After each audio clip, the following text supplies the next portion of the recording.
We're coming up to break time as we're listening to a new description of hidden history with Sheldan Nidle from his Making Galactic Sense Out of Chaos workshop in Montgomery, Alabama. When we come back, Sheldan will continue discussing the origins of USA Corp and more when Talk for Food returns here on WebTalkRadio.net.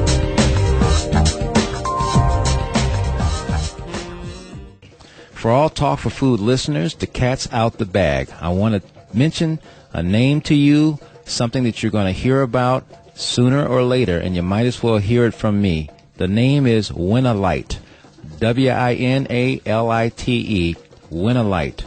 It is a new product. It is primarily a woman's product, but it is one for all of you who are interested in health and healing and well-being and safety.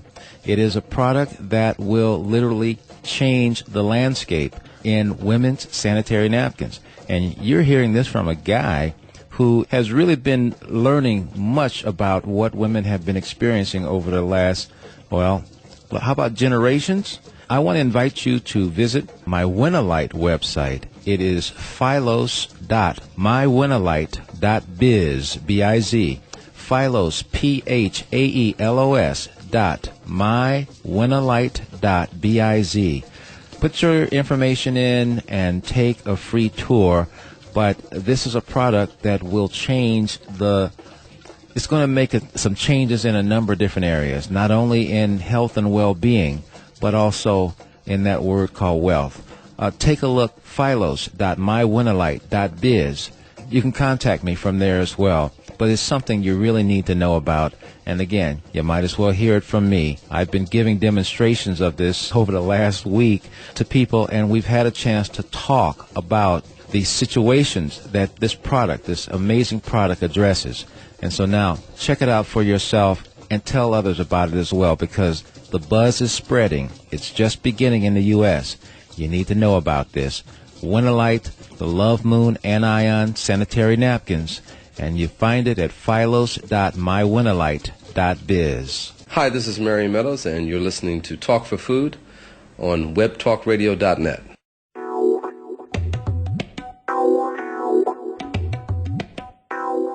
Welcome back to the second half of Talk for Food here on WebTalkRadio.net with Adam Abraham, and we are continuing the sharing this Talk for Food exclusive of the Making Galactic Sense Out of Chaos workshop given by Sheldan Nidle in Montgomery, Alabama. This is a history lesson. Well, to appreciate where we are, it's often important to understand or appreciate where we've been. The deal here, though, and what's so important is that we're getting it from a different context. We're getting information and we're getting players in this game that you do not hear about in history books. And it's more expansive. It goes back way before what we are normally hearing about. It's like everything started in 1620 or in England. It started way before that. And if Sheldan was the only person expressing all of this, now that might be one thing. There are many that are expressing this type of information, and it jives, it fits. They are corroborated. And that's why this is worth hearing. Because frankly, the first time I heard a lot of this stuff, I'm saying, what have you been smoking? Now, question is, what have we been smoking? All right? Here it goes. What happened was the final three states passed the 16th Amendment, and then the next day, all three of them rescinded it. And the United States Supreme Court said they couldn't rescind it. There's nothing in the Constitution that says they can't do that. So income tax is illegal. It's another one of their little games they love to play. So anyway, so they created this. Now, up to this time, 1916, the only thing they've created now is the Federal Reserve, which was also created illegally. What they did was, you need a quorum to pass a bill in Congress under Robert's Rules of Orders and all the stuff that they use. Now, what they do is they go in the summer when most people are not there, create an artificial quorum and pass it by one vote. So the Federal Reserve Act is really technically illegal. The Supreme Court refused on a number of times to hear the case. because they're all in collusion with one another anyway. So we have an illegal Federal Reserve, and we have an illegal Income Tax Act. For a more detailed account of the formation of the Federal Reserve, The Creature from Jekyll Island by G. Edward Griffin is a good read. So we have an illegal Federal Reserve, and we have an illegal Income Tax Act. So now comes the next thing that they do. They set up the Depression, and it's the stupidest thing they ever do. They create this Hall-Smolley Act in 1931 that Hoover signs, which makes the tariffs higher in the middle of a depression. That is stupid. But it's pretty obvious what they wanted to do. By the end of 1931, the depression has gotten even worse.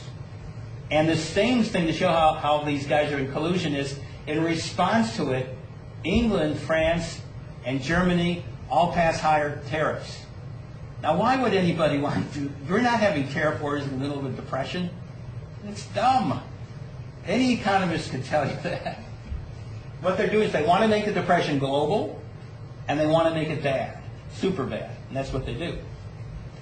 Now, suddenly, Roosevelt comes in, and okay, he does many wonderful, great things, which we're going to be talking about, but the one thing he does, which has never been rescinded by any president since then, is the Economic Emergency Powers Act, which he does first as a congressional act, and secondly, he does it as an executive order.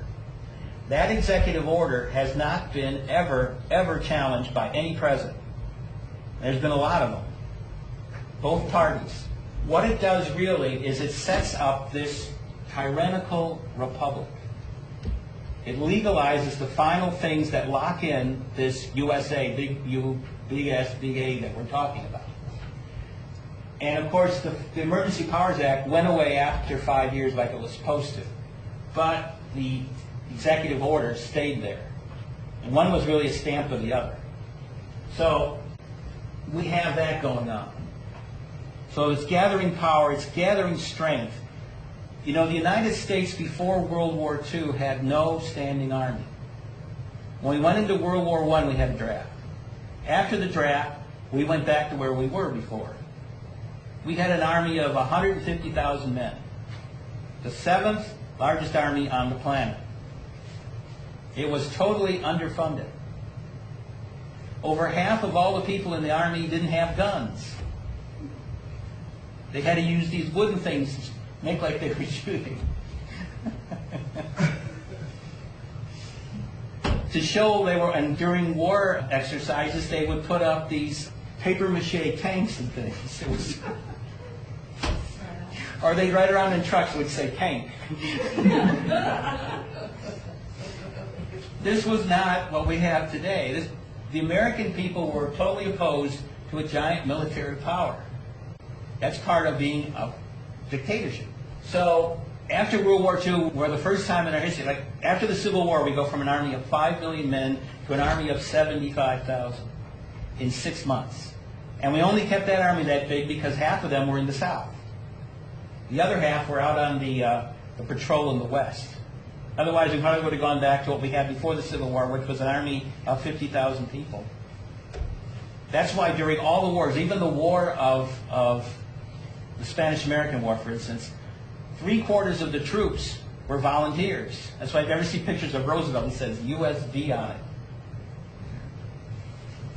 That's pretty much what we were going to do in World War I, but we needed so many people, we had our first draft. But the draft went away at the end of the war and had to be reconstituted in 1940. You notice we didn't do that after World War II.